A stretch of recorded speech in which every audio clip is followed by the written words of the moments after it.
Assalamualaikum warahmatullahi wabarakatuh. Nama saya Siti Usatul Puada, NIM 181420086. Saya dari Perbankan Syariah, kelas C semester 4. Di sini saya akan menjawab soal UAS dari mata kuliah Manajemen Pengawasan Bank dan Lembaga Keuangan Syariah. Di mana soal yang pertama yaitu tujuan dari The Basel Committee. Tujuannya adalah melakukan kerjasama dengan harmonisasi dalam pengawasan perbankan secara internasional.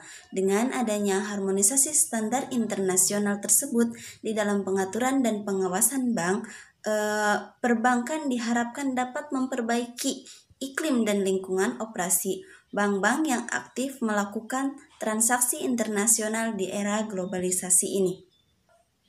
Soal yang kedua itu, jelaskan kondisi permasalahan perbankan Indonesia sejak tahun 1992 dan sebutkan 3 faktor yang menunjukkan keterkaitan dan harus diperhatikan dalam setiap permasalahan perbankan. Nah, menurut sumber yang diolah oleh Carl Johan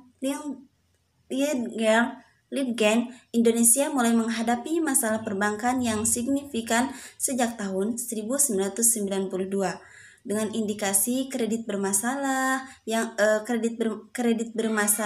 yang terkontraksi pada bank-bank pemerintah sejumlah lebih dari 25% dari total kredit pada tahun 1993. Pengaruh negatif lain bersumber dari kondisi dan kebijaksanaan ekonomi makro di Indonesia pada masa itu adalah jumlah uang beredar dan kredit tumbuh dengan cepat. Setelah deregulasi pada tahun 1988 yang kemudian dilakukan pengetatan pada tahun 1991 sampai 1992. Terjadi arus masuk modal jangka pendek mempersulit manajemen moneter. Tingkat bunga antar bank meningkat dari 10% menjadi 16% sebagai dampak krisis Meksiko awal tahun 1985. Nah, ada 3 faktor yang harus kita perhatikan. Yang pertama yaitu kualitas manajemen bank, terutama dalam melakukan manajemen risiko. Yang kedua yaitu kondisi dan kebijaksanaan ekonomi makro. Dan yang terakhir yaitu efektivitas pengawasan bank. Nah, soal yang terakhir yaitu jelaskan bagaimana seharusnya pelaksanaan pengawasan secara efektif bagi bank dan lembaga keuangan syariah.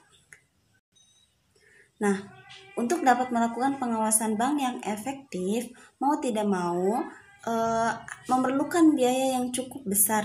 Namun, bila hal itu tidak dilakukan dapat mengakibatkan krisis perbankan, sehingga biaya yang dikeluarkan untuk pemulihan jauh lebih besar. Mungkin itu saja dari saya, kurang dan lebihnya mohon maaf. Allahumma muwaffiq ila aqwamit thoriq. Assalamualaikum warahmatullahi wabarakatuh.